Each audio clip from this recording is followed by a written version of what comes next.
The following is a presentation of Main Street Media, your source for news, sports, and information on Main Street in Middle Tennessee.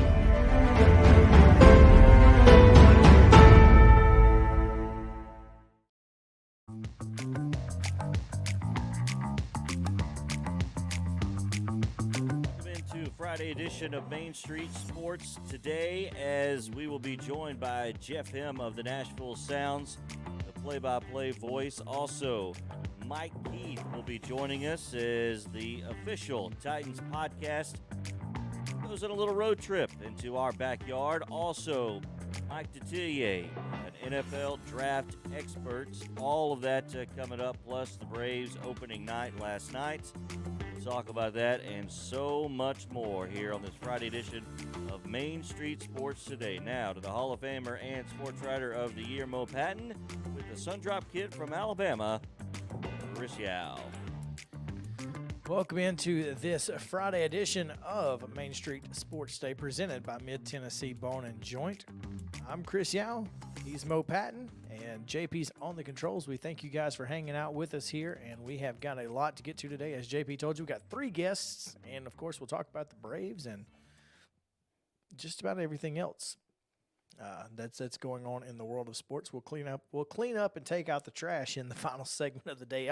All the things we didn't get to this week, we will add to that final segment. So, should be a lot of fun. But fact is that we've got a really long list of scores and schedules to get to you guys. So we want to do that as quickly as we can. So let's go ahead and jump right in, give you yesterday's results, this weekend schedule on the rundown. The Rundown. The Friday Rundown is brought to you by Chip Walters of Exit Realty, Bob Lamb & Associates. The voice of the Blue Raiders also wants to be your trusted advisor in real estate. Contact Chip at 615-542-1915 or through his website at choosechip.net. Chip Walters, proud to support local youth sports in southern Middle Tennessee. All right, here we go. A big rundown today on this Friday edition. We've got Franklin Franklin defeated Centennial 8-1. Clarksville over Gallatin 13-5. It was Columbia Academy over the Tennessee Monarchs. CPA defeated Innsworth. Dixon County down Stewart's Creek. It was Gallatin 7, Hopkinsville from Kentucky 6. Hardin County 16-5 winners over Loretto. It was Hume Fogg 27. That's right, 27-4 over Stratford. Independence 10-0 over Ravenwood. East Robertson defeated Joe Burns 8-2. Lawrence County over Richland last night. Middle Tennessee Christian over Laverne. Mount Juliet defeated Green Hill. It was Murfreesboro Central Magnet over Mount Pleasant. Nolensville defeating Brentwood. Clarksville Academy by a run over Pope John Paul II. It was Spring Hill 18-2 over Richland. Rossview 14-3 over Hopkinsville from Kentucky. Lewis County defeated Summertown 3-2. Summertown then defeated Collinwood 11-1. Portland over White House Heritage 2-1, and Lebanon over Wilson Central 7-4. In high school softball from yesterday, Beach over Gallatin 8-7. Blackman over Oakland. Yesterday, it was Summit over Columbia. Mount Juliet Christian 15-10 over Franklin Road Academy. Davidson Academy 3-2 winners over Friendship Christian. Giles County shutting out Lewis County yesterday. Lawrence County 7-2 over Tullahoma. Columbia Academy winners over Middle Tennessee Christian. Loretto down Mount Pleasant. Zion Christian 19-1 over Riverside Christian. Holyoke 20-2 over Santa Fe. It was Riverdale 4-3 over Siegel. Smyrna 4-1 over Page. Clarksville shutting out Springfield. Station Camp 7-1 over Hendersonville. Westmoreland 1-0 over Smith County. And White House Heritage 7-0 over Cheatham County. On the pitch yesterday was Wayne County 8-1 over Culleoka. Wilson Central 1-1. They tied. Marshall County 4-1 over Lawrence County. It was Cookeville 4-0 over Mount Juliet. Murfreesboro Central Magnets shutting out Glencliff with 5 goals. Nashville Christian the same over Mount Juliet Christian. Smyrna 1-0 over Lebanon. Columbia 5-0 over Station Camp. Watertown 3-1 over Jackson County. White House 2-0 over Springfield. In AAA baseball, the Durham Bulls 6-3 winners over the Sounds yesterday, and the Braves fall on their season opener to the Reds 6-3. NHL, the Preds winners over the Senators last night 3-2, and in the NBA, the Grizzlies fall to the Nuggets 122-109. Busy schedule this weekend. We'll start with Friday high school baseball. Centennial and Blackman, Houston and Clarksville. Seymour versus Gallatin, Loretto, and Richland play. It is Davidson Academy and Clarksville Academy, Zion Christian and Riverside Christian. Father Ryan and Smyrna. Brentwood Academy versus Father Ryan. JP, Yo. I took the time to put all of these times in the order in which they are being played. All right. So please, if you would indulge me to tell folks, because I copy and pasted this to be in the order of time that the first pitch is being thrown. So, I mean, I'm not complaining. I'm just Chris just wants you to recognize his hard work. please. 'Cause if anyway, We shall start again. Centennial at Blackman. No time for that no game. time listed. All right, 3 o'clock. Houston and Clarksville, Gallatin, Seymour, 3:30. Loretto, Richland at 4. Davidson Academy and Clarksville Academy, also Zion Christian and Riverside Christian at 4:30 today. It is Smyrna at Father Ryan, also Brentwood Academy at Father Ryan. I don't know how they're going to play 2 games at the same time against 2 different opponents. But hey, good for them. I'm just reading what you put in Listen, man, your times. it is what it is. All right, also at 4:30, it is Richland versus Summertown. It is, let's see, Good Pasture Lipscomb Academy. It is Providence Christian at Mount Juliet Christian at 5 tonight. Creekwood and Waverly play 5:30. Clarksville Academy will host Pope John Paul II. It is Hickman County at Hampshire, also at 5:30. Lyon County from Kentucky versus Mount Juliet. Rossview hosting Seymour at 6. We've got Watertown Stone Memorial, Columbia at Siegel, Culleoka hosting Cornersville Community at Eagleville, Giles County hosting Collinwood at 6:30, Nolensville at Brentwood, PGA at Columbia Academy, Summit at Page at 6:30. Also at 6:30, Christian County, Kentucky will be at Davidson Academy tonight. East Hickman and Mount Pleasant. Portland will host Joe Burns. Also 6:30, Ravenwood and Cane Ridge, Moore County at Laverne, Oakland at Stewart's Creek, Hillwood at West Creek. It is White House Heritage at White House. It is Henry County at Clarksville. That's a 7 p.m. That's Clarksville Northwest. Easel Harding at Franklin Road Christian, also at 7. And at 7, Springfield at Greenbrier. Mount Juliet at Clarksville at 8. Friendship Christian at Hendersonville at 7.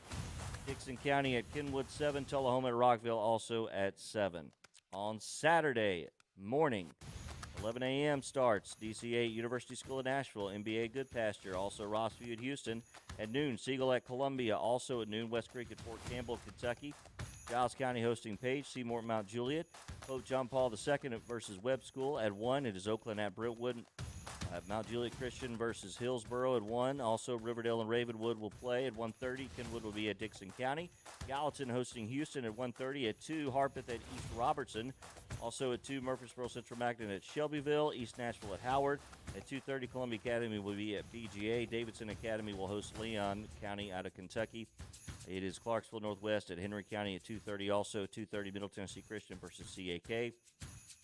4 o'clock Saturday afternoon, East Nashville at Howard. It is Mount Juliet at Rossview, Rockville at Tullahoma, Father Ryan at Brentwood at 5, Davidson Academy at Clarksville, Middle Tennessee Christian at Silverdale Academy at 5, 5:45, Spring Hill host at Summertown. At 6, it is Upperman hosting Wilson Central. 6:30 will be Rossview hosting Tees Valley from Ohio. Fairview at Dixon County at 7. Also at 7, Watertown at Hendersonville, Blackman at Centennial, no time. On Friday in softball, 4:30 this afternoon, Clarksville Academy at Davidson Academy. At 5, DCA at Easel Harding. Also at 5, Middle Tennessee Christian at Columbia Academy. Gallatin versus Westmoreland. Tullahoma at Page.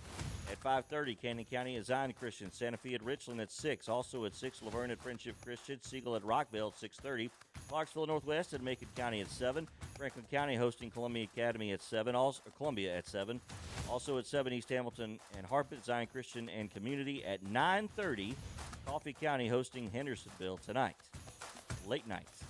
It is Saturday, 8 a.m. Mount Pleasant will be playing Community. 9:30, Zion Christian and Colioca. At 10:30, Blackman and East Hamilton. At 11 will be Webb School and Mount Juliet Christian. Also at 11, Friendship Christian and Nashville Christian. 12:30, Colioca and Community. At 2, Canyon County and Zion Christian. And at 4, Columbia Academy and Siegel. Soccer, boys, Friday tonight, 6 o'clock, Rockville at Stewart's Creek. Decatur County Riverside at Loretto. It is Farragut at Hendersonville, Fairview at Creekwood. At 6:15, Curry Ingram hosting Zion Christian. 6:30, Hume-Fog at Martin Luther King. 7 o'clock, first touch, Oakland and Blackman. Page at Giles County. White House at Hunter's Lane. Also Siegel at Riverdale. 8:30, Gallatin and Bearden. On Saturday, 11 a.m., Middle Tennessee Christian and Providence Christian. At 2:30, Knox Central and Gallatin. And then at 6 Saturday night, Hendersonville and Bearden. And on Sunday, 11 a.m., Hendersonville versus Knox Webb. College baseball, Vanderbilt and Auburn knock off a 3-game series today. Missouri and Tennessee, the same. Austin Peay, UT Martin, Tennessee Tech at Belmont. Eastern Kentucky is at Lipscomb, and MTSU is at Marshall. All those series in Division I. Division II, Lake Erie is at Trevecca. NAIA Cumberland is at Bethel. JUCO, Cleveland State at Columbia State. Southwest Tennessee State at Ball State. College softball. Beginning this weekend, series include Georgia at Tennessee, Austin Peay at Tennessee State, Lipscomb at Kennesaw State, Murray State at Belmont, FIU at MTSU. Division II, Trevecca welcomes Tiffin, and it is Lindsey Wilson at Cumberland, JUCO, Cleveland State at Columbia State. In the NHL, it is Saturday night. Florida will be in Nashville to take on the Predators, 5 p.m. on Bally Sports South. The Preds will be then in Pittsburgh on Sunday at 3 on TNT. NBA, Saturday at 5. The Grizzlies host the New Orleans Pelicans on NBA TV. And in baseball, AAA, Durham and the Sounds continue their series. Friday, 6:35 first pitch. Also Saturday, same time. And then Sunday, 2:05 matinee. And the Braves hosting the Reds, 6:20 on Friday and Saturday, 12:35 on Sunday. All those games on Bally Sports South. And that is your Friday Rundown, brought to you by ChooseChip.net. Are you happy now? I am. It was a lot to copy and paste that to get them in the right time order. So I wanted, and we have the times, so we want to give them to you if we have them available to us. And you never know that the times do change quite a bit, Especially today.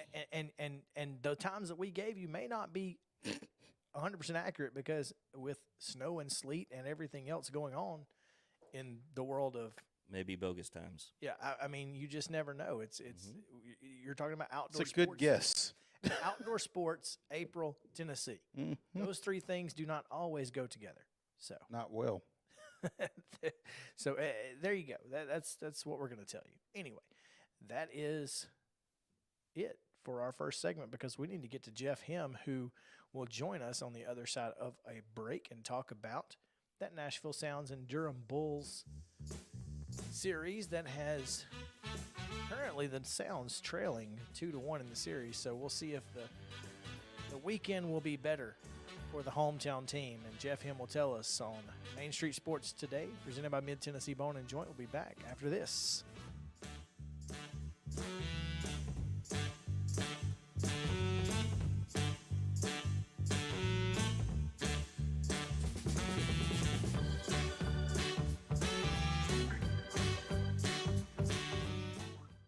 Mid-Tennessee Bone and Joint treats your orthopedic injuries and existing conditions. Our trained physicians will get you back in the game faster. Contact us at 931-381-2663 or www.mtbj.net.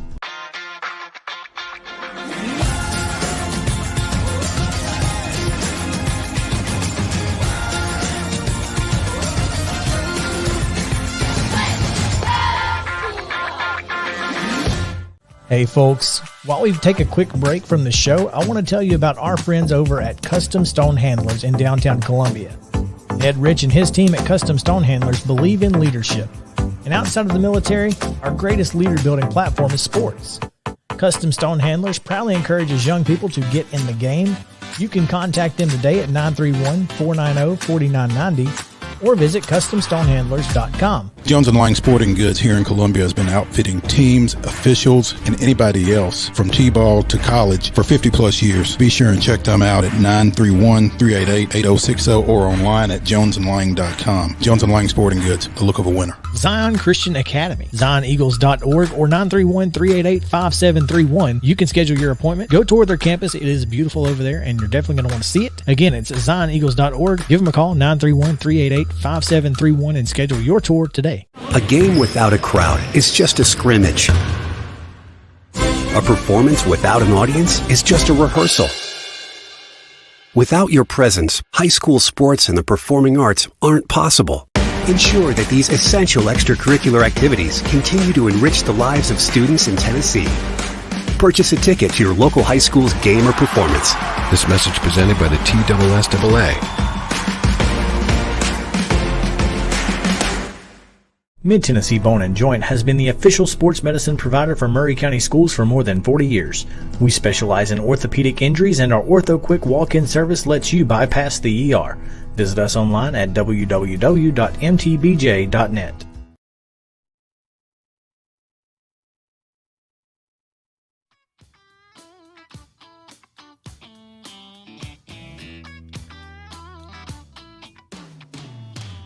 I knew that was the music we were coming back to. I was excited. I was like, that's the Hollywood music, the Jimi Hendrix sound style.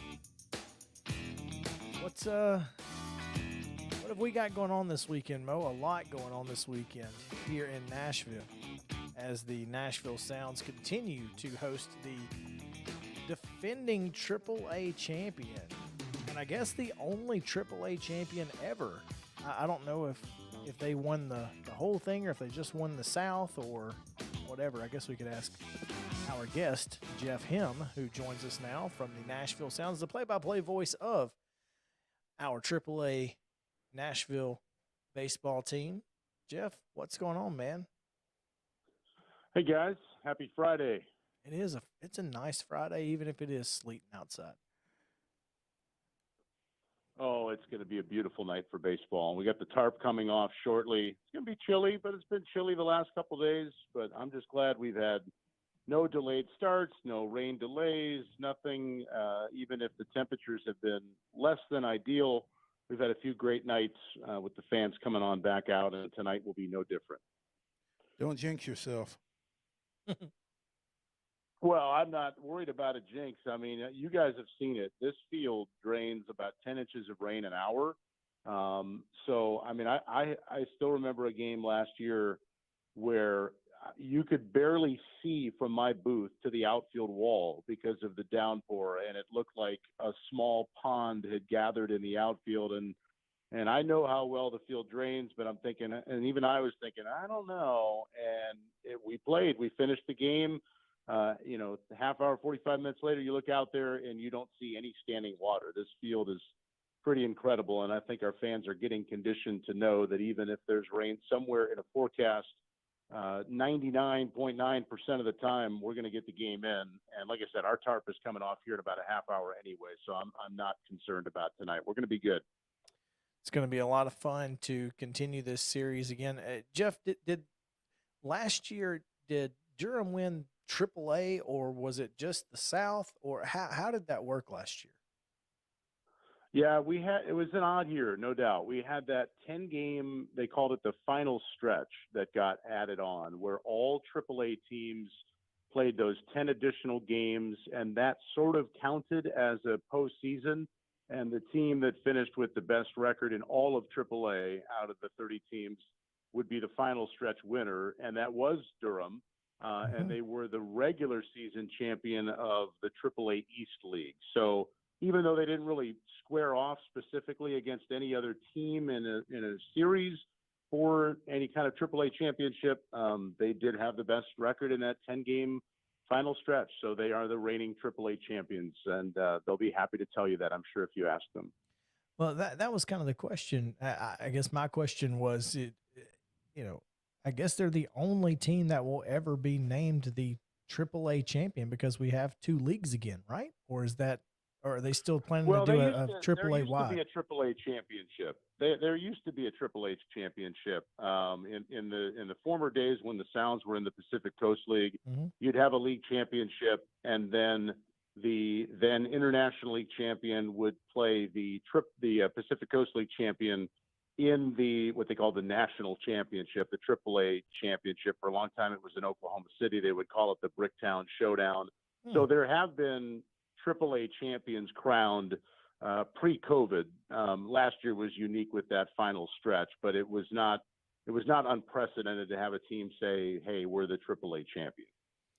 Gotcha. Okay, well that's pretty cool. Tonight, it's one of the rare Fridays that you won't get fireworks, but there's a lot going on. Got the schedule clean giveaway, and this weekend obviously you get the fanny packs, which are coming back, by the way. So fanny packs for everybody. It's always good. Just a really big weekend planned for you guys over at First Horizon Park. Yeah, we always look forward to any game date, of course, but the weekends are always especially fun just because naturally the crowds are typically in sellout territory, especially once we get closer to summer and school's getting out. The nicer the weather, the better the crowd too, not surprisingly. So we'll see how this weekend plays out. Sunday looks beautiful from what I'm seeing, and we've got a day game that day to wrap up this series. Tomorrow night, we've got a Black Hawk helicopter flyover before the game from the Tennessee Army National Guard, which I'm really looking forward to. Fans want to get here early tomorrow for that. And like you mentioned, the fanny pack giveaway. We, like stadiums and arenas these days, are a clear bag policy facility. So we're helping fans get an easy way to accommodate that by giving them a clear fanny pack tomorrow night. So we do have the giveaway. There'll be a pregame concert tomorrow. And, you mentioned the schedule clean giveaway. That'll be for the first 1,000 fans tonight. And you're right. By and large, a lot of the Fridays this year will have the fireworks. Tonight does not, but a lot of them will. But still, kicking off a weekend, the first weekend of our baseball season, and now the big leaguers are getting underway. So baseball is fully back, and I think our place tonight is a great way to celebrate that for fans who want to come on out. Sorry, I was a little distracted, but we are visiting with Jeff Ham, the play-by-play voice of the Nashville Sounds, here on Main Street Sports Today. Jeff, off to a little bit of a slow start in this series. Won the opener behind a John Singleton home run, lost game 2 9-4 despite John Singleton home run, and then last night kind of brought the skillets out in a 6-3 loss, kind of clanked a few balls, it sounds like. I'm not sure what you put into 3 games of a 144-game series, but just take us through what you've seen to this point out of this team on the field. Yeah, I think, last night was definitely, I'm sure, frustrating for the Sounds because Durham scored 6 runs and 5 of them were very avoidable. It was really windy. There were a couple of fly balls that got away from the outfield, and then a couple of really costly errors. So it was a frustrating night. But overall, I think there have been a lot of positives. I mean, you mentioned John Singleton. He's off to a great start. And what a story. I mean, this guy has turned his life around. He has turned his career into a comeback. He's 30 years old, one of the top prospects in the game 7-8 years ago. Made a lot of news back then with the Astros because they gave him a lucrative major league contract before he'd even played a game in the big leagues. And, he's gotten his life turned around. He played in Mexico last year. He re-signed with Milwaukee, or I should say he signed with Milwaukee for this year.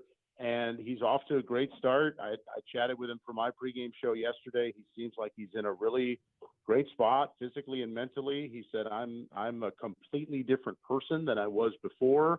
So it's fun to watch a story like that of a guy who's still trying to write his story and not ready to be done and not ready to end his career on a note that it could have ended a few years ago. So that's been fun to watch so far in the middle of that lineup.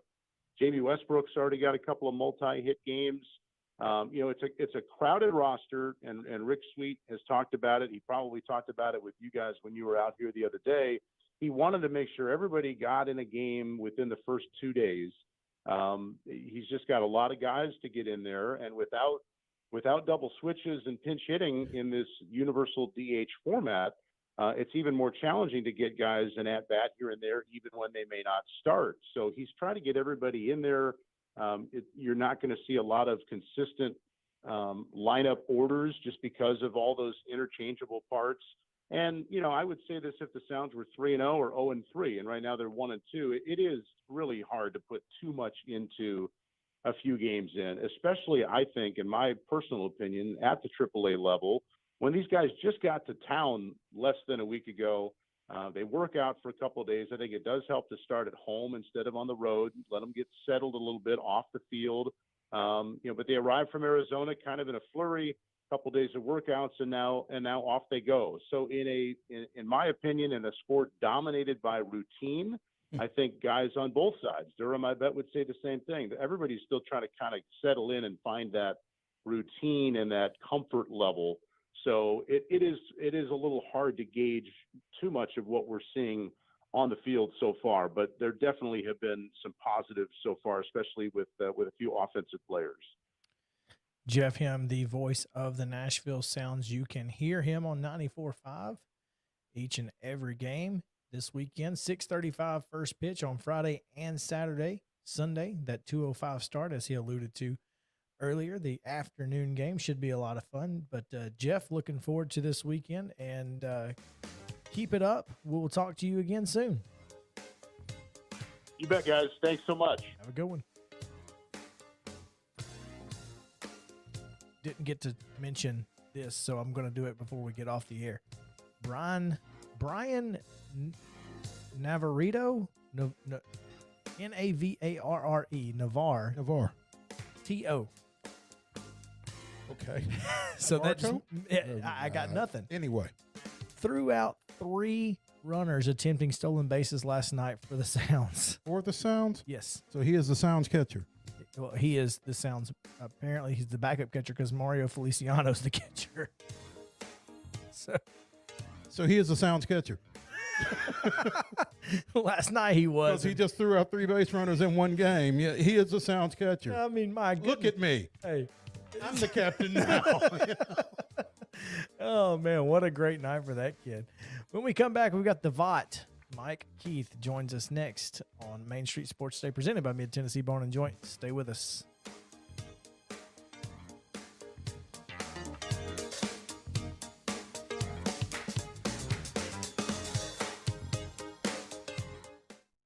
Mid-Tennessee Bone and Joint treats your orthopedic injuries and existing conditions. Our trained physicians will get you back in the game faster. Contact us at 931-381-2663 or www.mtbj.net.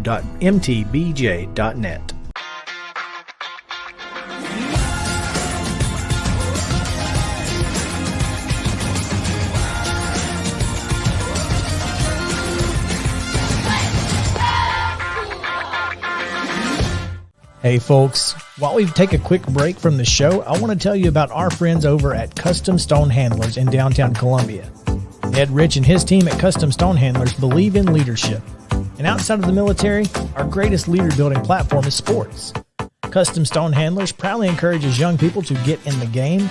You can contact them today at 931-490-4990 or visit CustomStonehandlers.com. Jones and Lang Sporting Goods here in Columbia has been outfitting teams, officials, and anybody else from T-ball to college for 50-plus years. Be sure and check them out at 931-388-8060 or online at jonesandlang.com. Jones and Lang Sporting Goods, the look of a winner. Zion Christian Academy, ZionEagles.org or 931-388-5731. You can schedule your appointment. Go tour their campus. It is beautiful over there, and you're definitely going to want to see it. Again, it's ZionEagles.org. Give them a call, 931-388-5731, and schedule your tour today. Are you an enthusiastic sports fan? Want to have fun and get in on the action? Heck, yes. That'd be awesome. Have great attention to detail? Want to stay active? Definitely. Want to give back to the student athletes in your community? Obviously, yes. Then you'd make an excellent high school sports official.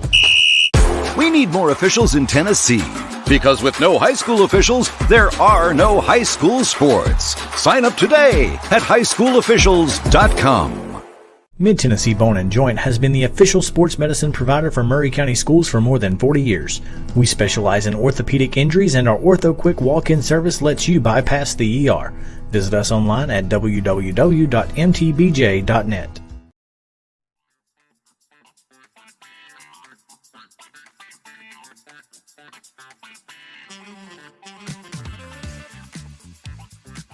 Welcome back in. Main Street Sports Today, presented by Mid-Tennessee Bone & Joint.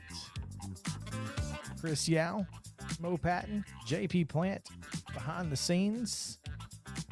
Appreciate you guys hanging out with us here on this Friday edition as we get you ready for the weekend that is ahead, including the Masters, which Danny Willett, the Jacksonville State graduate and 2016 Masters winner, is currently atop the leaderboard, 3 under par. So go, Danny. Stay cocky. That's right. What was that thing? It's this thing, yeah. So it's like beak? a little beak, yeah. Okay. So, you know. All right. Anyway. You won't see me do that very often for a number it's of reasons, unique. one of which it's especially not considering terribly easy to do, but and going forward we'll be conference foes. So yeah. Anyway, MTSU doesn't have any kind of a cool hand signal, I don't we think. need to- Maybe we that's an need to M. get- I don't we know. do that. I don't know. We just I got to don't do know. something. Yeah.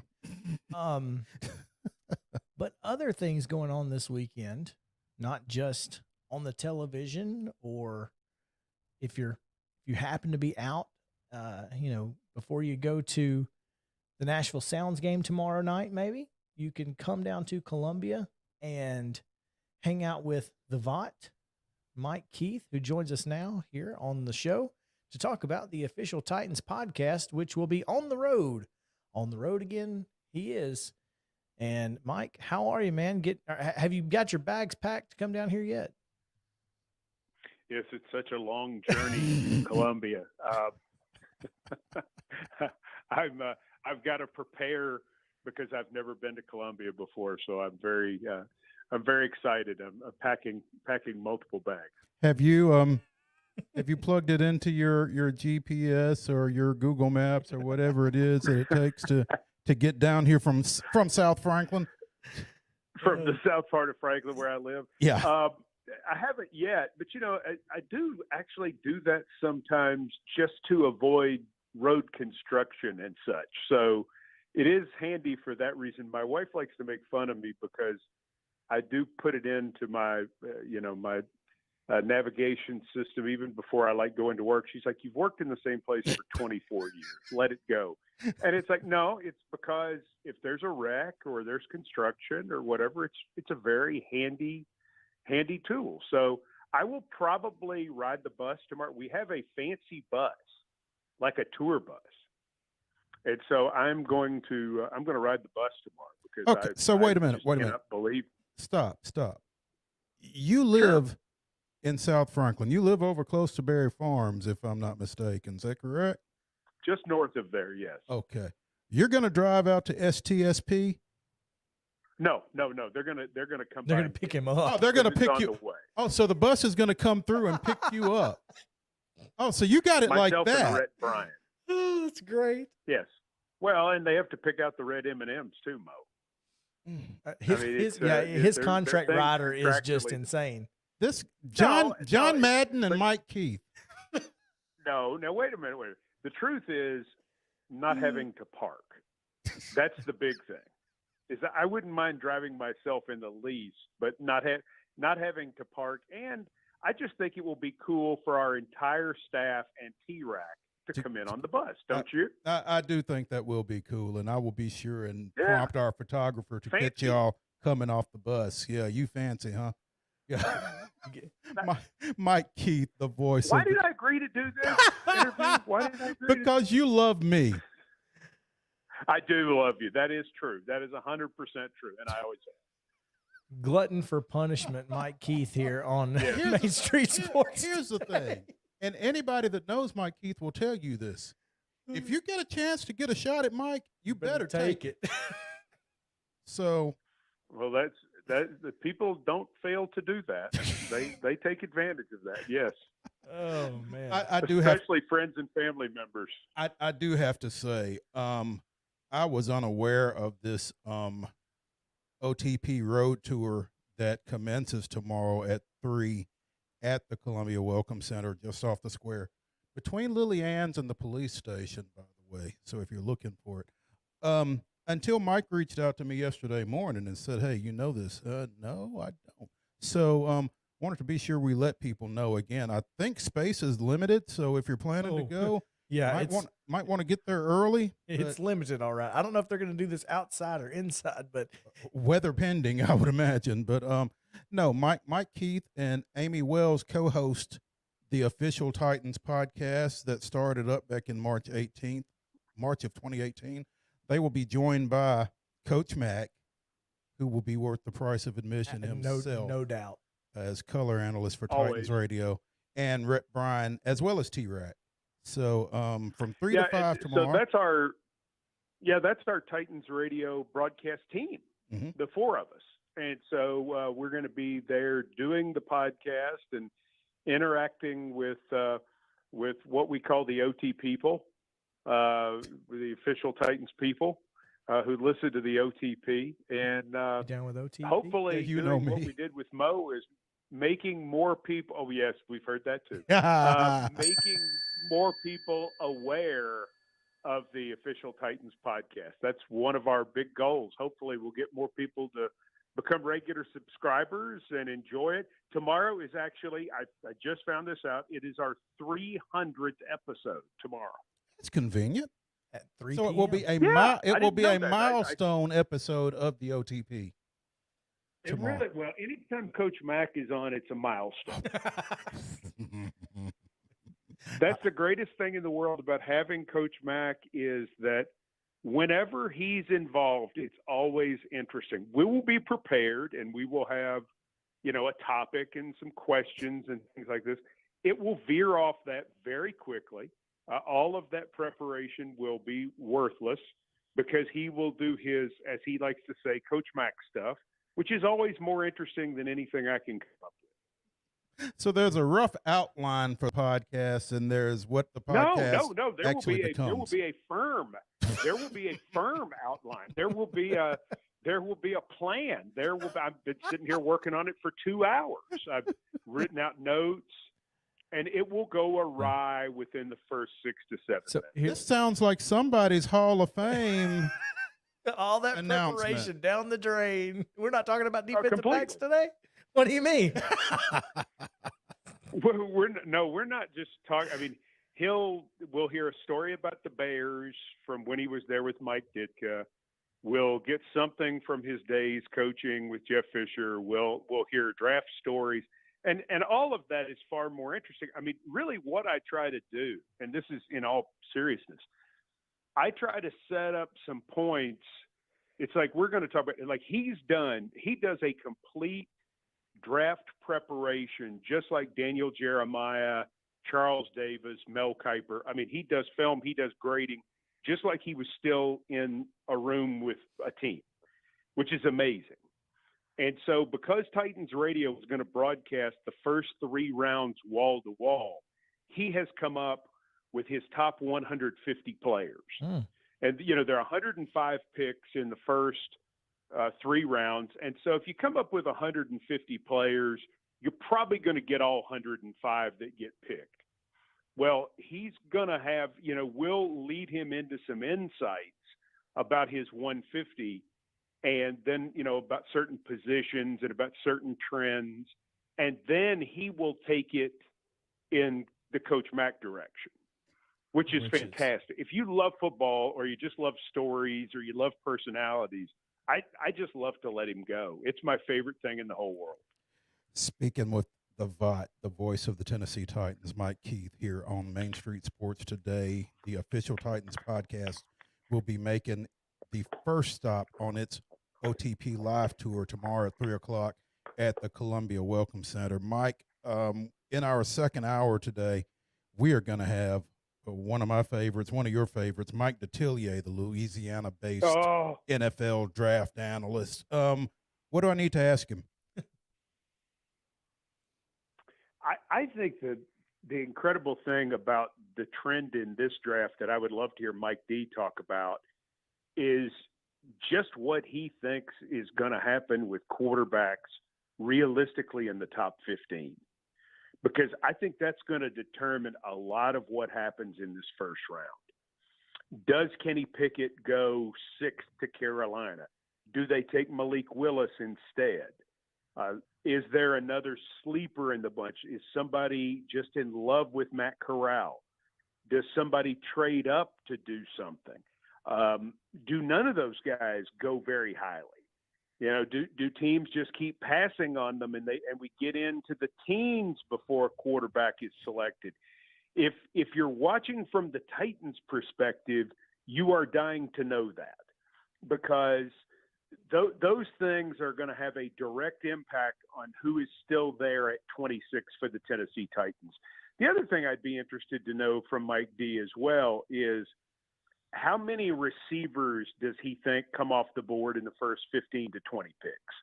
Because that too, and for that matter, edge rushers, because those are two positions that are really deep. For example, in Coach Mack's top 150, he has 7 quarterbacks and he has 19 wide receivers. How about that?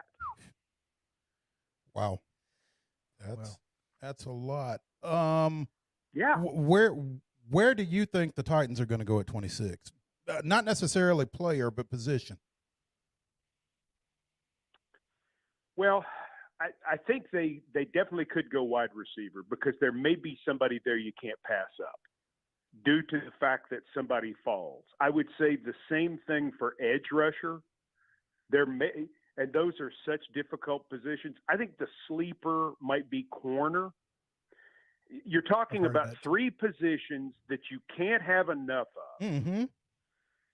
And if you can get somebody at incredible value at 26, then you've got potentially a 5th-year option with them, like what the Titans have with Jeffrey Simmons, by taking them in the first round. I don't see the Titans trading up to go get somebody unless it's very inexpensive, and I think they would only move up a spot or two. I could definitely see them dealing out of the first round. I could definitely see them trying to add a 2nd round or a 3rd round pick, especially since they don't currently have a 2nd rounder, right? Correct. Would you see them taking? Go ahead. And because, let's say, so I mentioned corner, edge rusher, and wide receiver.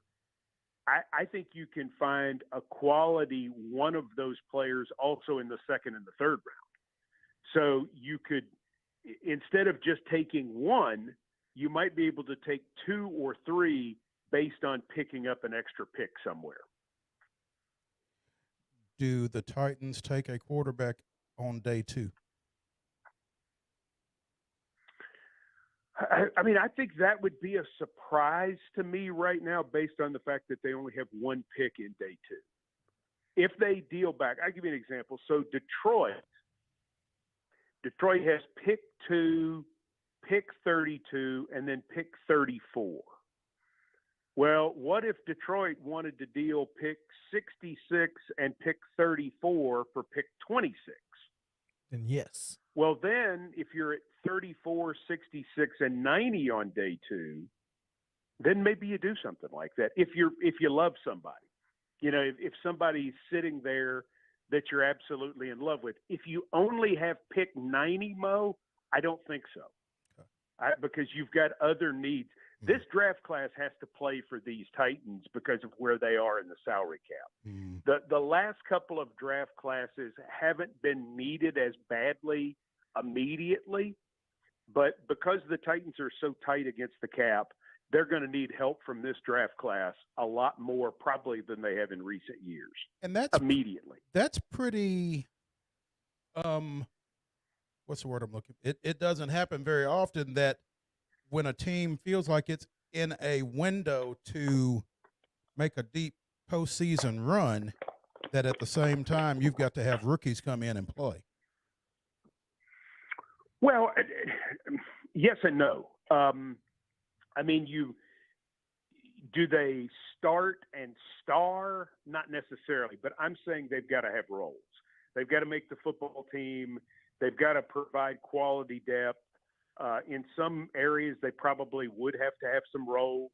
You know, if this were a wide receiver with some speed, you would want that guy to play this year. That would help a lot. Like Christian Fulton last year, I mean, he didn't play virtually at all in 2020. And then last year on defense, he was one of our best players at corner. That's what we're hoping Caleb Farley is also going to be this year, that he will take the Christian Fulton jump. This group, it would help if some more of these guys could play. You know, if an offensive lineman could play, if you were able to find it. So maybe you draft a little differently in terms of what your aim is, knowing that because you're tight against the cap, you're going to need rookies to provide more depth than you probably did last year. Speaking with Mike Keith here on Main Street Sports Today, the official Titans podcast live tour will be making its stop Saturday at 3:00 here at the Columbia Welcome Center. And so definitely check that out. Make sure to come downtown. They will also be at Martin's Barbecue on 4th Avenue in downtown Nashville on Sunday. So make sure to see them there. And then on the campus of Western Kentucky in Bowling Green on Monday, Cookville at Tennessee Tech on Tuesday, and then Hub City Brewing out in Jackson on Wednesday before finishing up on Thursday at the campus of UT Martin. So that should be fun. Each stop again scheduled from 3 to 5. So check them out at one of those great locations. Mike, before we let you get out of here, I want to ask you, do you have any intentions of either tuning in or taking a trip next Sunday to witness Jeff Fisher's return to the sideline as the Michigan Panthers take on the Houston Gamblers Sunday at 11 o'clock on NBC and Peacock? I'm interested to see it. I do want to see it. I do want to see what the ball looks like. I want to see what some of the rules are, and some of the innovations that they have. You know, we had the AAF had some interesting innovations, and they weren't able to, kind of keep things going, and that was too bad. Pay anybody? You mean they weren't able to pay anyone? Well, that's a kind of the point, yes. But some of the safety things, some of the rule changes and the things that they're trying, because I mean, listen, the NFL is continuing to try to evolve with a lot of the safety premises that are out there. I mean, we're trying to improve the punt, because I mean, this is no surprise. Guess what? Concussions went down on kickoffs when we moved the ball up 5 yards, and touchbacks became the number one thing on kickoffs. Well, what do you do to help the amount of concussions on punts? Hey, Mike, how do you? We're taking a step back here because they're kicking off from 5 yards deeper now. So right, in that sense they are. But I mean, they're talking about doing a few things. Yeah, they want guys in that league to have a chance to run them back. I get it, because that's a developmental league. But in talking about overall things for our league and what's being discussed, I think without being specific towards the USFL or even the XFL, they are trying some things in different ways, and that's a lot of what I'm interested in. The players, sure, because there will be some guys who are breakthrough guys who will end up in the NFL. That always happens with these other leagues. But I think you're looking at the style of football and new innovations, technical innovations, things that can help the game grow. There you go. I'll be watching for sure. Again, that's an 11 o'clock kick on Sunday on NBC and Peacock. So Jeff Fisher makes his return to the sideline. Mike, we appreciate it as always. Phenomenal stuff, and we look forward to talking to you again. Thanks, and thanks for letting us promote the OTP live in Columbia tomorrow. We appreciate it. Thank you for doing so, Mike. Always good talking to you. Thank you, Mo. See you.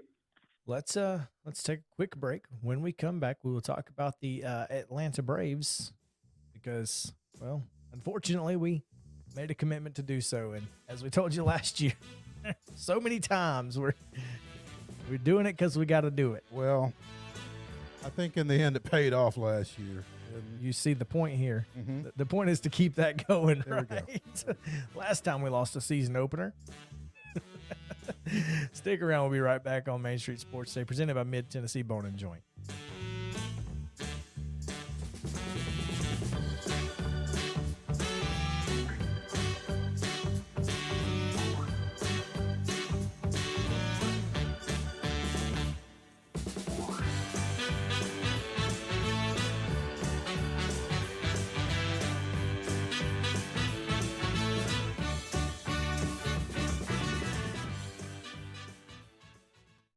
Mid-Tennessee Bone and Joint treats your orthopedic injuries and existing conditions. Our trained physicians will get you back in the game faster. Contact us at 931-381-2663 or www.mtbj.net.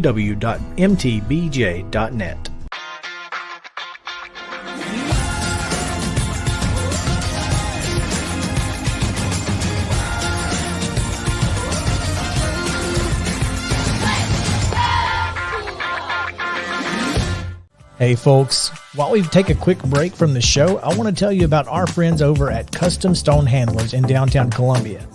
Ed Rich and his team at Custom Stone Handlers believe in leadership. And outside of the military, our greatest leader building platform is sports. Custom Stone Handlers proudly encourages young people to get in the game. You can contact them today at 931-490-4990 or visit CustomStonehandlers.com. Jones & Lang Sporting Goods here in Columbia has been outfitting teams, officials, and anybody else from T-ball to college for 50-plus years. Be sure and check them out at 931-388-8060 or online at jonesandlang.com. Jones & Lang Sporting Goods, the look of a winner. Zion Christian Academy, ZionEagles.org or 931-388-5731. You can schedule your appointment. Go tour their campus. It is beautiful over there, and you're definitely going to want to see it. Again, it's ZionEagles.org. Give them a call, 931-388-5731, and schedule your tour today. Are you an enthusiastic sports fan? Want to have fun and get in on the action? Heck yes, that'd be awesome. Have great attention to detail? Want to stay active? Definitely. Want to give back to the student athletes in your community? Obviously, yes. Then you'd make an excellent high school sports official. We need more officials in Tennessee, because with no high school officials, there are no high school sports. Sign up today at highschoolofficials.com. Mid-Tennessee Bone and Joint has been the official sports medicine provider for Murray County Schools for more than 40 years. We specialize in orthopedic injuries, and our Ortho Quick walk-in service lets you bypass the ER. Visit us online at www.mtbj.net.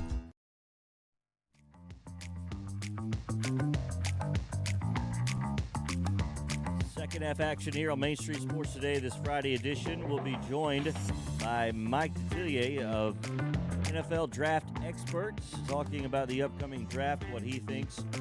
Also, a little Braves conversation as opening day yesterday lost to the Reds. They will not go undefeated. So we will talk about the Braves coming up.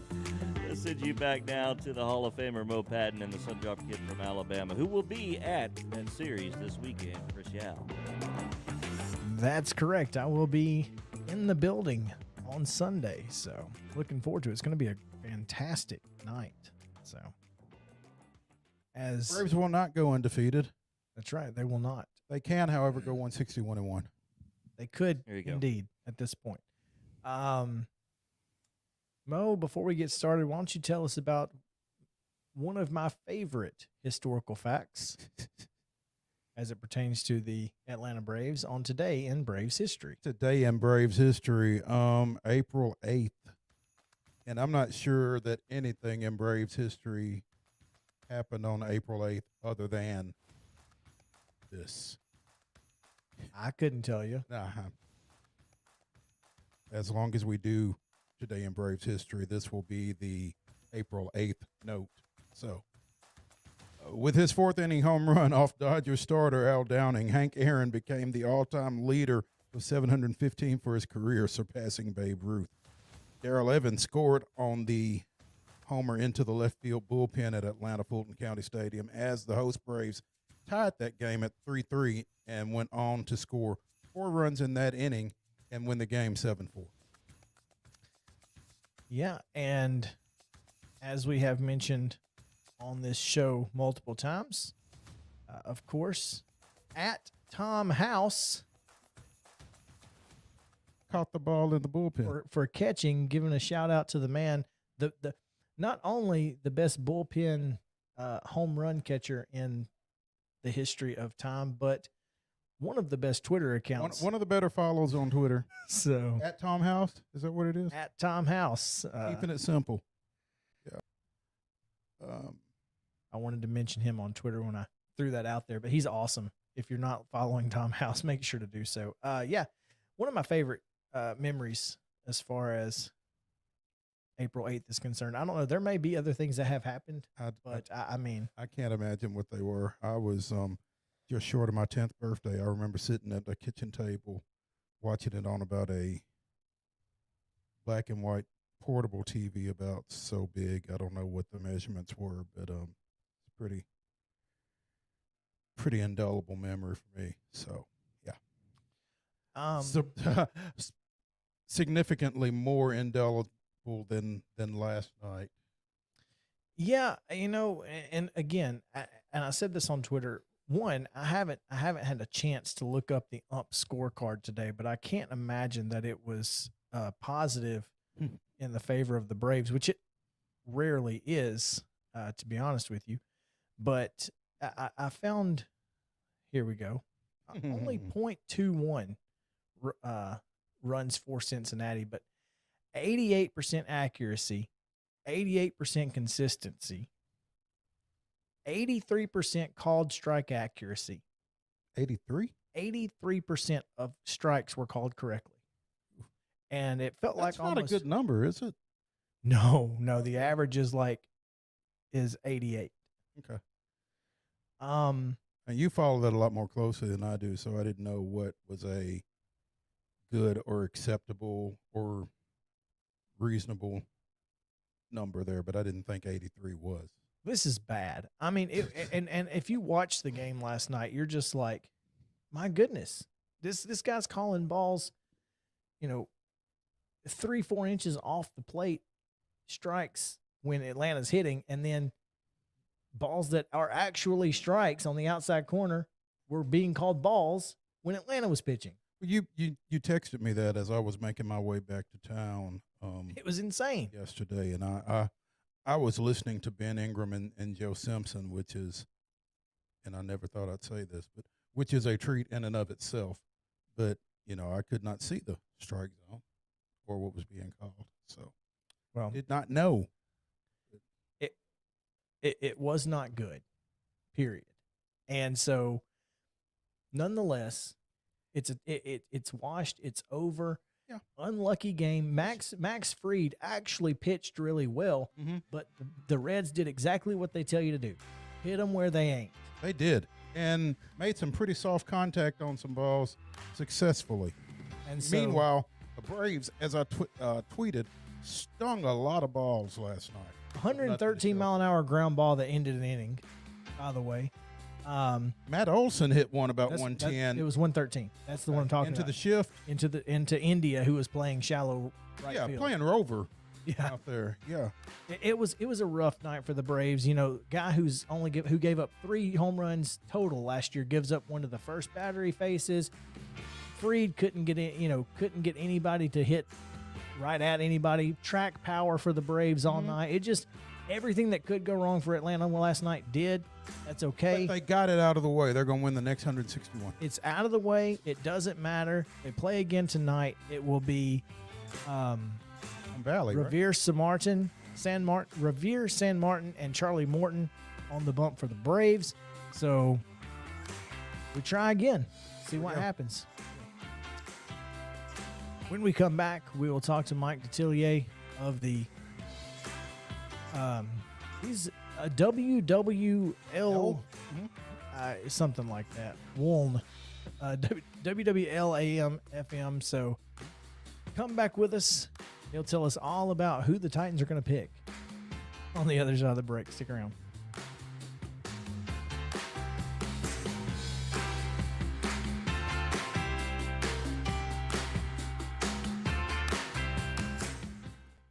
Mid-Tennessee Bone and Joint treats your orthopedic injuries and existing conditions. Our trained physicians will get you back in the game faster.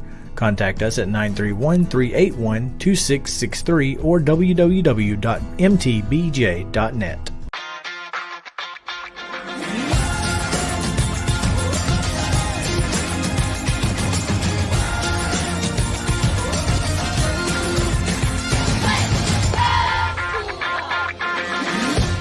Hey folks, while we take a quick break from the show, I want to tell you about our friends over at Custom Stone Handlers in downtown Columbia. Ed Rich and his team at Custom Stone Handlers believe in leadership. And outside of the military, our greatest leader building platform is sports. Custom Stone Handlers proudly encourages young people to get in the game. You can contact them today at 931-490-4990 or visit CustomStonehandlers.com. Jones & Lang Sporting Goods here in Columbia has been outfitting teams, officials, and anybody else from T-ball to college for 50-plus years. Be sure and check them out at 931-388-8060 or online at jonesandlang.com. Jones & Lang Sporting Goods, the look of a winner. Zion Christian Academy, ZionEagles.org or 931-388-5731. You can schedule your appointment. Go tour their campus. It is beautiful over there, and you're definitely going to want to see it. Again, it's ZionEagles.org. Give them a call, 931-388-5731, and schedule your tour today. A game without a crowd is just a scrimmage. A performance without an audience is just a rehearsal. Without your presence, high school sports and the performing arts aren't possible. Ensure that these essential extracurricular activities continue to enrich the lives of students in Tennessee. Purchase a ticket to your local high school's game or performance. This message presented by the TSSAA. Mid-Tennessee Bone and Joint has been the official sports medicine provider for Maury County Schools for more than 40 years. We specialize in orthopedic injuries, and our Ortho Quick walk-in service lets you bypass the ER. Visit us online at www.mtbj.net.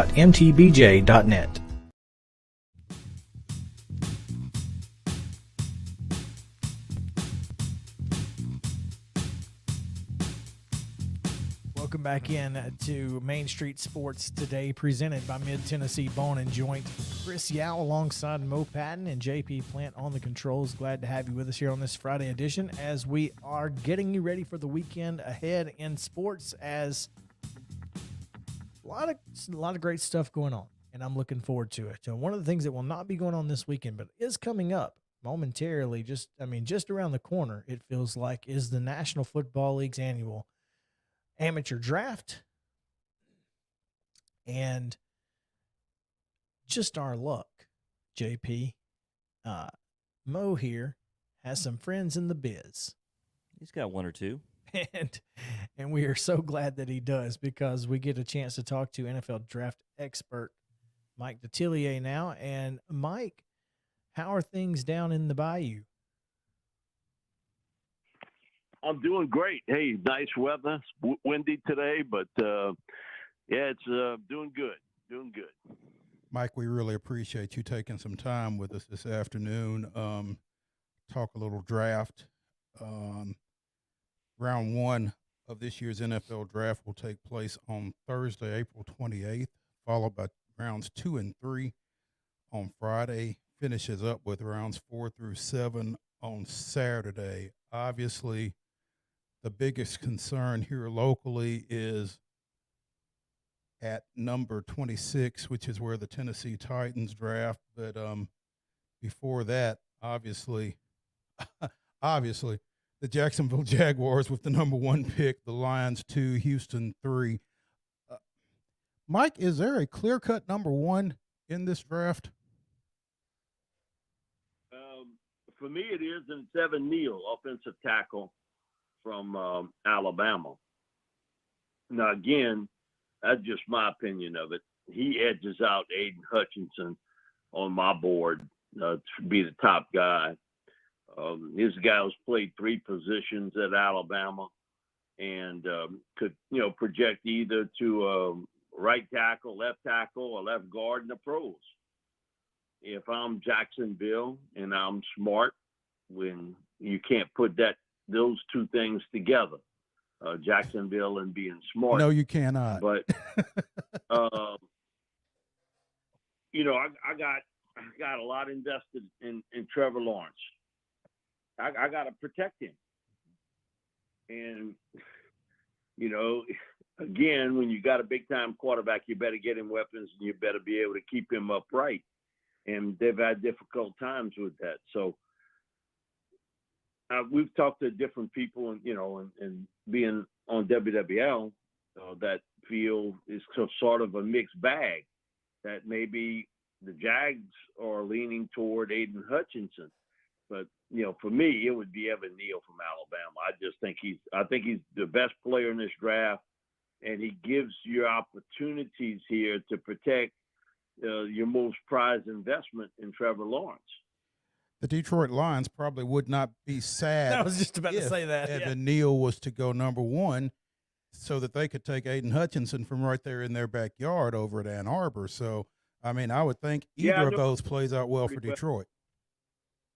Coach Campbell was here for a number of years as tight end coach with the Saints, and he's a real character. Man, listen, he's a tough guy, and I think Aiden Hutchinson would really fit really well with Detroit. And you look at the Lions, they need help all across the board. It's not just in one spot, but I think Hutchinson would be a really good fit for them. The wild card is Travon Walker from Georgia. And, if Hutch gets picked, first, I wouldn't rule that out with Walker. I really wouldn't. I think there are some concerns about Kayvon Thibodeau enough that Detroit's going to take a long look around, if Hutchinson goes with the top pick. Certainly interesting thoughts there. When we talked about the overall number 1, which we, us Titan fans haven't had to worry about, in a while. So, but seriously, it's interesting how in the last couple of years it's been an obvious pick, and this year it's not. So that's one of the dramatic things. Normally it's just like, why are we taking 15 minutes to make this pick when you've had 6 months? Well, now there's a reason to maybe take a little bit extra time. So interesting. Yeah. Mike, we had the voice of the Tennessee Titans, Mike Keith, on with us earlier in this show, and we asked him for something to ask you because clearly he knows more about this than we do. Maybe not as much as you do. But how do you see quarterbacks, particularly in the top 15 picks, falling?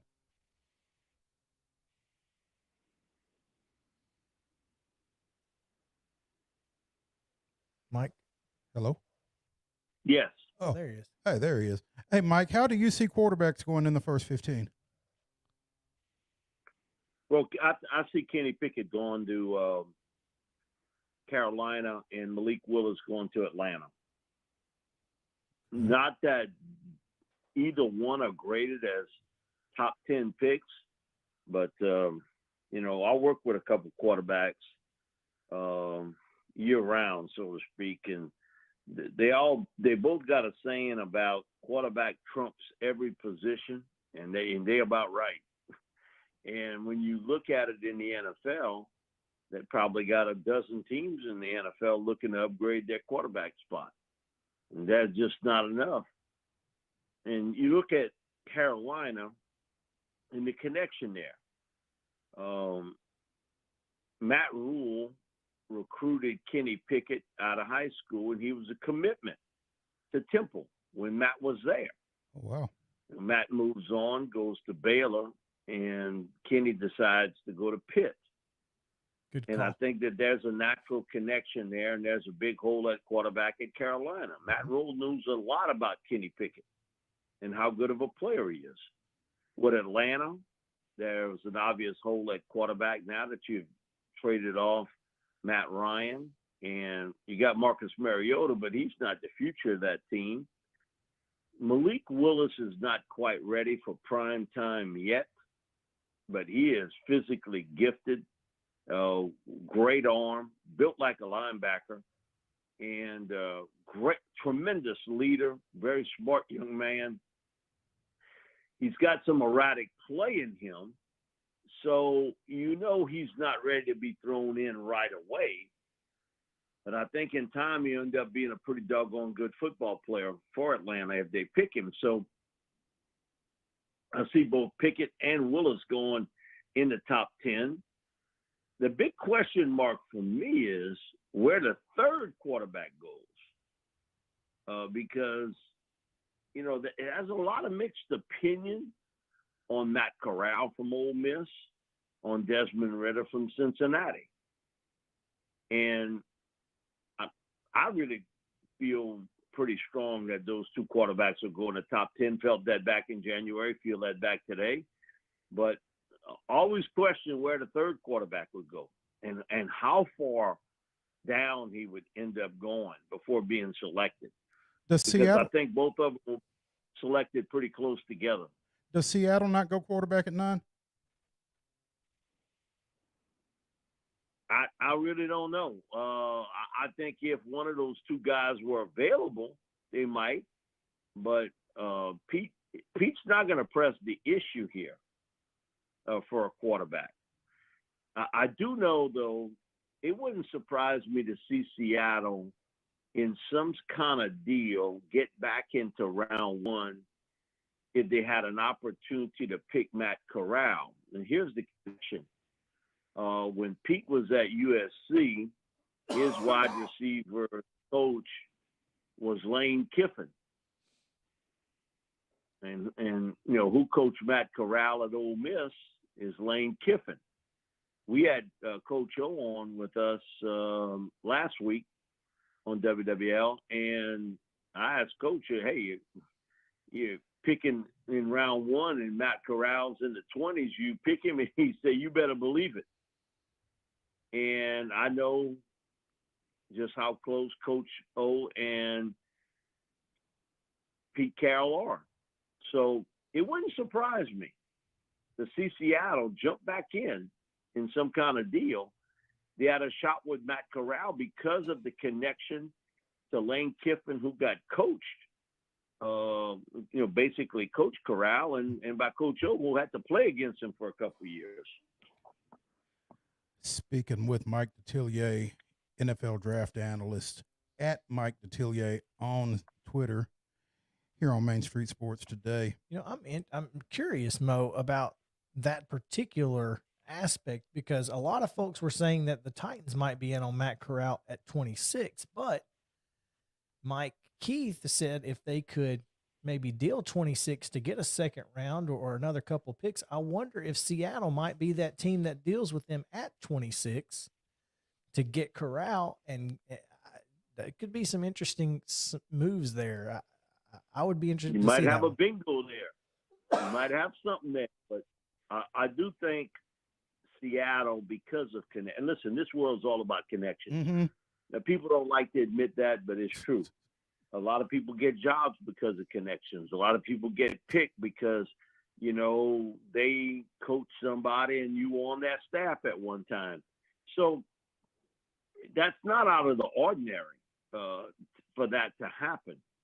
And I've been impressed with Matt, having watched him. He came to Manning camp, and I got to be around that and see how he handled himself and the group. And I was impressed with him, to be honest with you. And when they gave off his size, surprised me even bigger, because I didn't think he was that big, and he certainly wasn't over 200 pounds when I saw him. back in July, though, again, that summer heat in Louisiana can take its toll on you. Maybe it just soaked out of him. There you go. Mike, should the Titans hold on to that number 26 pick and execute that pick, what are your thoughts about where they might go there? I think, a lot of times when you're picking that late, because it's similar, we've done this so many years with the Saints, and they had picked in that mid-20s category. The draft falls to you. You don't fall to the draft.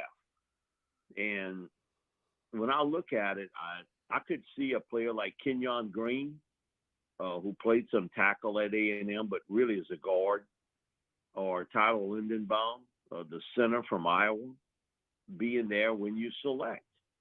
There's going to be a player that's going to fall for whatever reasons to you. Sometimes it's, teams pick needs. They can talk about best player on the board, but we all know that's a bunch of horse hockey. It has a lot to do with them trying to fill a need. So it wouldn't surprise me one of those interior offensive linemen are still there when the Titans pick. The other player that's interesting for me is George Pickens, the wide receiver from University of Georgia. I saw him play as a high school kid. He came to one of our camps here in Louisiana, our pitch and catch camp. I saw him play live, Mike. He's a heck of a ball player. I saw him play live a couple of times. A heck of a ball player at Hoover High School. Yeah, man, and can he motor? And he's a big receiver. He can get down, and run the chalk for you. And after the catch, he's dangerous. Now, we didn't see a lot of him last year because he had the knee injury. But my goodness, he is very talented, and he may be in that number. And listen, the Titans they pick people who've coming off of injuries. I was about that's what we want to see. That's like a prerequisite. It's to be hurt. Yeah. and something else about Pickens that works is he's not afraid to get dirty in the run game either. And the Tennessee Titans like receivers that will block downfield, and he fits that mold. Yeah, you bring that up. It's a good point. This morning I was talking to Pete Jenkins, longtime defensive line coach, and he's just finishing up working with the Georgia Bulldogs, kind of helping out. He does that, goes to Georgia and Alabama and Kentucky every year. And we were talking about Pickens, and he said, I heard what you said about him. And he said, Mike, I agree. He's a tough guy. And he said, he really can block extremely well. And he said, it's a gift. A lot of guys don't want to do it. Mm-hmm. Guys, hey, just throw me the ball. That's what I want to do. Mm-hmm. But he said, you watch Pickens, he's going to be aggressive as a blocker. And he said, listen, if you're playing at Georgia, you better learn how to block because you're not going to be playing much. If you don't. That style of play. So, and you think about all that talent they were able to accumulate. And so, but I think Pickens is a wild card here, very similar to, I think, as a top 20 pick, Jamison Williams is. Because had he not gotten hurt in the national championship game, he would have been a top 10 pick. He'd have been the top receiver on everyone's board and been selected before you got to 11. Now he's in that 11 to 20 range where you look back and how the Titans selected Jeffrey Simmons, who would have been probably a top 5 or 6 pick the year he came out. But he lasted because of the knee injury. You see, what it's less than 2 months for Williams, and they posting videos. Man, he's doing high runs and lifting up his knees and run. It's amazing that people ask me. I've done this 36 years. Was the biggest change? And I said modern medicine. You look at guys that have knee injuries or Achilles injury, and man, that was something that potentially could end your career. Right. Or keep you out a full year. Today, those guys are back, 6 to 7 months afterwards. That's amazing to me, how that's done. And again, the modern medicine part, is the biggest change I've seen in pro football, college football, in the last 36 years, how quickly these young men can come back from the surgery. Man, I'm telling you, this draft is kind of wide open, and it's one of the more wide open drafts that we've seen in the last several years. So I think there's a lot of drama that's going to lead up to the night of the draft, and it's going to play out throughout the entirety of that first night and probably through day two. Oh, yeah. So, Mike, give us one thing, one guy who is kind of maybe that second day guy for everybody else that you think sneaks into the first round, maybe like who was the guy, Noah Igbenogany from Miami a couple years ago, who nobody saw coming in the first round. Do you have one of those guys? Today, that's a real difficult one because everybody knows everybody. Sure. As far as people talk about, because a lot of times, like with me, I got 24 first-round pick grades, but there are 32 first-round picks. and so what you think is a second-round pick ends up being a first-round pick because it fills a need for a team. Sure. It really does. One of the guys to watch for me, is that tight end, Greg Dulcich from UCLA. I've got him ranked as the best tight end in this draft. He was a walk-on, preferred walk-on at UCLA. And a crazy story, where I live at, I still live on the bayou. Everybody thinks I live in New Orleans, but I live a little further south. My area got bullseye for Hurricane Ida. And so we had some communications issues. Well, Coach O finally got through to me, just see how I made out and everything. And he said, "Man, we headed to California, man, play UCLA." I said, "One thing you better do, you better guard Greg Dulcich." He said, "Hey, we got him targeted. He ain't gonna make a lot of catches with us." First half, he caught 3 passes for like 70-something yards and scored.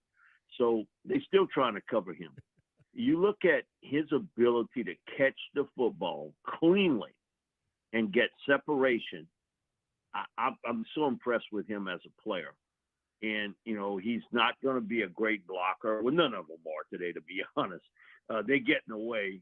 They're not doing some heavy-duty block. They're just big wide receivers these days, huh? Yeah, exactly.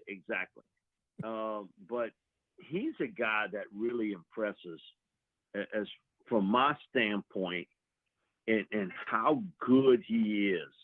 And he has sort of flown a little bit under the radar as far as talent is concerned. And on defense, it would be Lewis Seen from Georgia. You can get caught up in all that top talent at Georgia, especially that front seven talent. But watch Lewis Seen play safety. Man, he's a physical, downhill, tough guy that plays the run extremely well. He makes really good open field tackles. He's gotten so much better in the coverage part of the game where he kind of can sense where the ball is. And I've told a number of scouts who sort of double check SEC players that, man, to me, Lewis Seen's a guy late in round 1 I would take a long look at because he can do everything you want a safety to do. Now, I get it with Kyle Hamilton. He's a tremendous athlete, and, he'll be a top dozen pick. And Daxton Hill from Michigan, his coverage skills that he can play in the slot will get him picked in the 20s. But Lewis Seen and Jalen Petrie from Baylor are 3 and 4 for me. And those two guys can play. I watched Jalen as a high school player. He was recruited by one of the schools here in Louisiana. They didn't get him. He goes to Baylor. Does a great job for Dave Aranda. And Dave gave him a lot of leeway. And Dave told me back in the summer, man, I got something special with Jalen Petrie. He's not the biggest, the fastest, strongest guy, but he is a football player, and he has got instincts that you can't teach. And so on defense, it would be Lewis Seen and Jalen Petrie. Now, a lot of people aren't maybe necessarily talking about those two safeties because of Daxton Hill and Kyle Hamilton, but those are two guys that are really, really impressive to me. And this is a meat and potato draft, guys, to be honest with you. It's a big man draft up front along the offensive, defensive lines. And so every draft has its own little kind of mystery tour. Well, it ain't no mystery in this draft. It's reality. It's a big man draft of offensive, defensive linemen. And I think you'll see them peel off the board real quickly in the first 2 rounds. But I'm intrigued with Greg Dulcich at tight end, Lewis Seen, and Jalen Petrie at safeties. Mike DeTillier, WWLAMFM on Twitter. And then Mike DeTillier, you can look us up if you don't know how to spell that. You can find him tagged on our page to follow him on Twitter. Absolutely. Mike, we appreciate so much you taking some time with us this afternoon. Hey, anytime. I appreciate it, guys. Thanks so much for having me on. Yes, sir. All right, we're going to take one final break, and when we come back, the final parting shots before the weekend. So stick around. Main Street Sports Today right after this.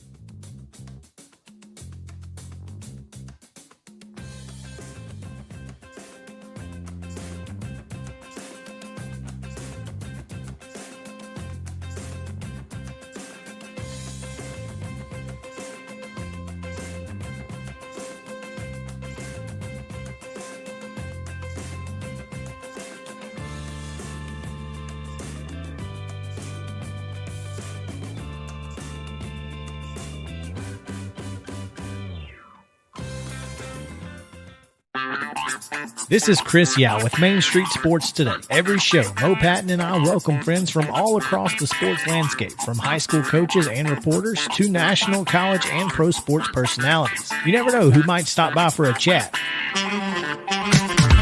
AP Tennessee sports editor, 3-time Tennessee Sports Writer of the Year 2020 TSWA Hall of Famer. She covers the Titans, the Predators, the Grizzlies, college football, and hoops. Please make welcome Teresa Walker. Former University of Tennessee, former Team USA Olympian, ex-Cy Young Award winner, R.A. Dickey. R.A., did I miss anything? Man, that was sweet.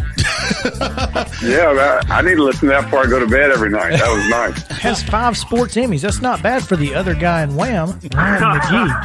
The other guy in Wham married the best looking girl Bananarama, so the other guy in Wham had a pretty good life. From preps to pros, we're taking on the sports topics you care about. Tune in across Main Street Media social platforms at 2 p.m. or on demand on your podcast distribution platform of choice.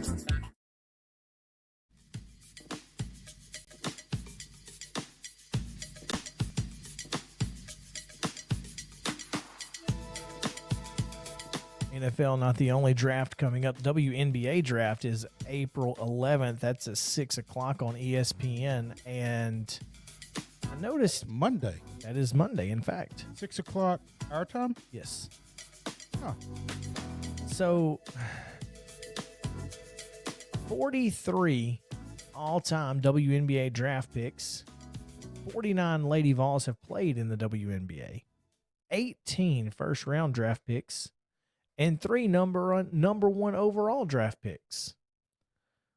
All of those numbers should have gone up by 1, including the number 1 overall pick, because it certainly looks like Ryan Howard is going to be the number 1 overall pick Monday night. So, yeah.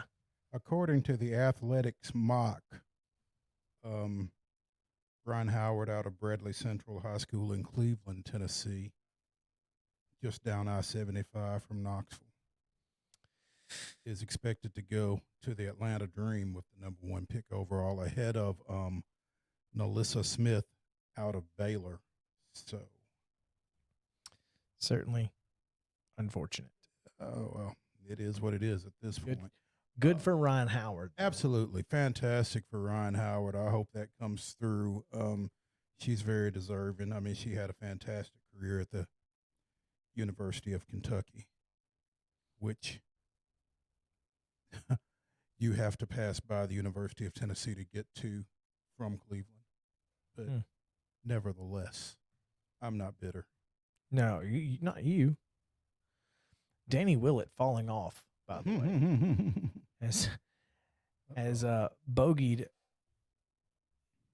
It looks like 3 holes in a row, so he's back to 1 under par. That's not great, but still early. It's early. He's going to make the cut, right? Most likely. Where is Tiger? The last I saw Tiger, and I want to make sure that I get this right.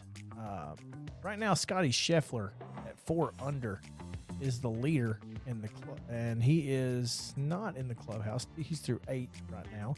Danny Willett at 1 under, tied for 9th, and Eldrick Tiger Woods is 3 over for the day, sitting at 2 over overall and tied for 28th, along with Rory McIlroy, who is finished for the day.